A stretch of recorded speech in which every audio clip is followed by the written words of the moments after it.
لأن الخيانة كانت متجذرة بشكل كبير إلى درجة أن هناك من فر بنفسه وترك أو لنقل خلف وراءه النساء.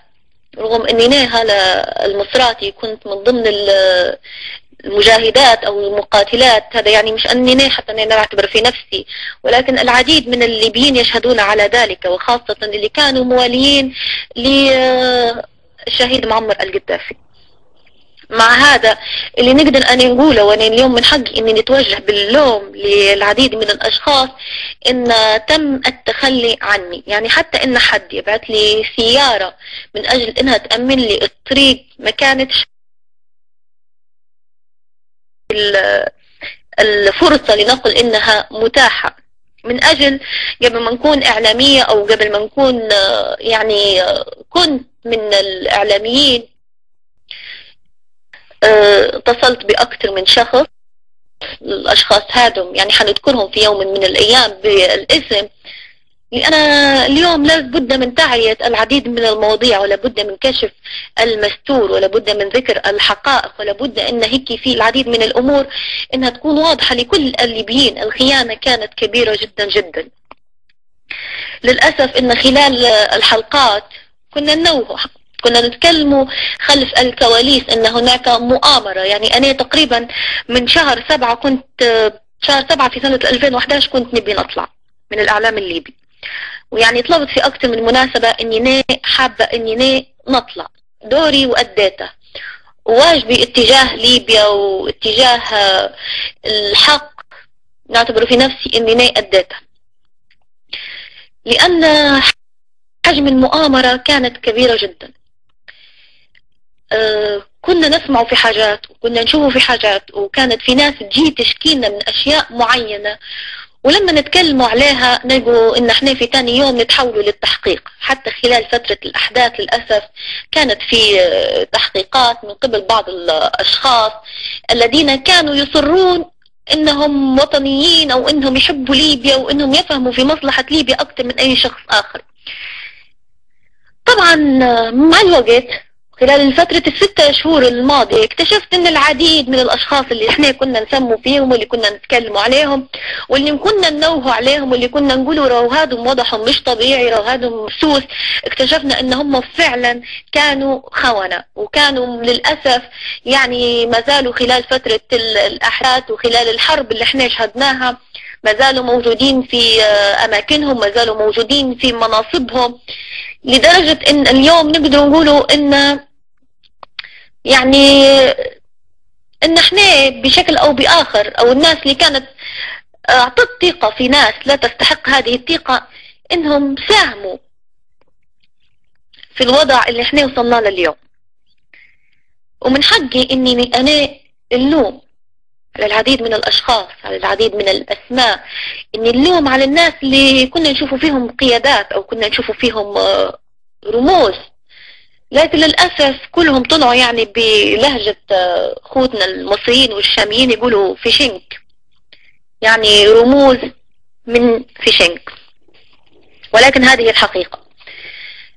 طبعا خلال فترة ال6 شهور أو فترة الأسر ما حاولتش أني نهرب، مع أن كانت في أكثر من فرصة متاحة لي أني نهرب، لسبب بسيط جدا، أني أنا ليش نهرب؟ وليش أي ليبي يهرب من بلاده أو يطلع من بلاده بأي وجه حق؟ شخص آخر انتزع مني وطني، انتزع مني هو حريتي بالأكاذيب، بالتضليل الإعلامي.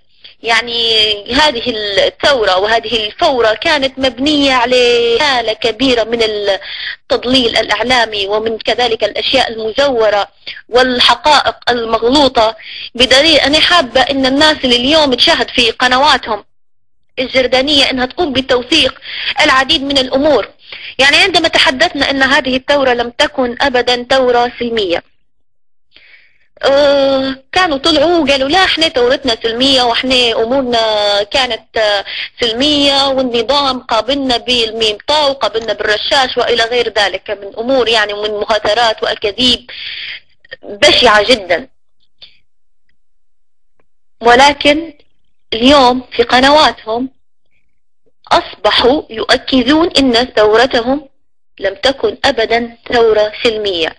يعني بدنا نشوفهم يطلعوا بكل بجاحة ويقولك أنا والله طلعت في سوق الجمعة وأول حاجة قمت بها مشان توجهنا لمركز الشرطة متاع سوق الجمعة وحرقناه مركز سوق الجمعة. يعني بالعقل بالمنطق أنت اليوم بديت الكلام اللي احنا كنا نقوله فيه واللي أنتم كنتم تكذبوا فيه، بديتوا تعروا في أنفسكم، بديتوا تفضحوا في أنفسكم. أنا نتمنى بس من الناس إنها توثق وإنها تنشر هذه الحقائق من خلال الإنترنت، لأن الإعلام الليبي لم يكن يضلل، لم يكن يكذب، لم يكن يزور. كنا بشكل عام نطرح في كل الحقائق. أنا نتكلم تحديدا ما بيش نشمل كل الإعلاميين، لكن أنا حنتكلم على برنامج هذا المصراتي أو حنتكلم على هذا المصراتي. أنا شخصيا كل المعلومات اللي كنت نطلع فيها أو كل المستندات الوثائق أنا يعني متأكدة من حقيقة وصدق هذه المعلومات وكذلك المستندات، كذلك العديد من المواد التي كانت تأتي كانوا الناس هم اللي يعدوا فيها. الناس العادية هي اللي كانت تتصل بالهواتف. يعني أنا كنت نسهر من تقريبا من بعد ما نطلع الحلقة لتاني يوم في الظهر نقعد نستخبي في مكالمات الناس العادية، فكنت نسمع في شكاويهم في همومهم العديد من الأشياء. صحيح إن هناك بعض الحقائق غابت عنا وبعض الأمور كانت غائبة عنا ولم نكن يعني على وصال أو حوار مع الطرف الآخر، وأعتقد أن هذه أيضا كانت غلطة في خلال فترة الأحداث، أن تم قطع الإنترنت، أن تم أيضا قطع كل وسائل الاتصال، يعني بحيث أن ما كانش حتى في حوار بين الطرف المؤيد والمعارض، بحيث أن احنا نوقف على كل الحقائق. كانت هناك أيضا تجاوزات، ولكن هذه التجاوزات أنا نعتبرها فردية. لا يمكن أن احنا نجو اليوم ونقولوا الجيش الليبي قام بارتكاب يعني مجازر أو الجيش الليبي قام بالاغتصاب. حاشا الله أن يكون الجيش الليبي بمثل هذه الأخلاق. يعني أنا قعدت فترة 6 شهور يعني وأنا نشتغل مع النظام، وأنا كنت مع يعني تقريبا في وسط الجيش الليبي. كنت مطلعة جيدا على أخلاق الجيش الليبي، على أخلاق أبنائنا. أيضا قعدت 6 شهور فترة كفيلة لأن أفهم الثوار وكذلك الجردان. يعني اليوم من باب الإنصاف ومن باب إني حابة نتكلم بمنتهى الصراحة وبمنتهى الوضوح، يوجد ثوار مهما احنا اختلفنا معهم يستحقوا هذا الوصف. يعني في ناس طالعة من قبل القرار 1973 هو ما يبيش يعني نظام معمر القذافي، هو حر. كان لابد أن أحاول احتواء هذا الشخص بطرق عدة. في للأسف صنف آخر اللي هم الجردان والشرادم وحوثالة المجتمع، اللي فعلا أنا مش قادرة أن أفهمهم ولا قادرة أن أستوعبهم، ولا قدرت إني خلال فترة إني قعدت معاهم نعرف الناس هي علاش طلعت. يعني شخص ما عندهاش قضية، شخص ما طلعش لأجل ليبيا ولا طلع لأنه هو مؤمن بشيء ولا طلع بأي يعني لأن عنده حتى هيك وجهة نظر فيها جزء من الحقيقة. ولكن أيضا هناك أشخاص زي ما قلت يعني حتى ما إنه وقفوا معي إنسانيا. أنا ما نقدرش اليوم إني نوصفهم بوصف الجردان ولا نقدر نوصفهم بأي وصف آخر، باختلافي معاهم في العديد من النقاط، ولكن أيضا يضلوا هؤلاء الأشخاص يعني أهلنا ويضلوا قوتنا. طبعا الشيء اللي ربما اليوم غير واضح للعديد من الأشخاص إن هناك نظم حقيقي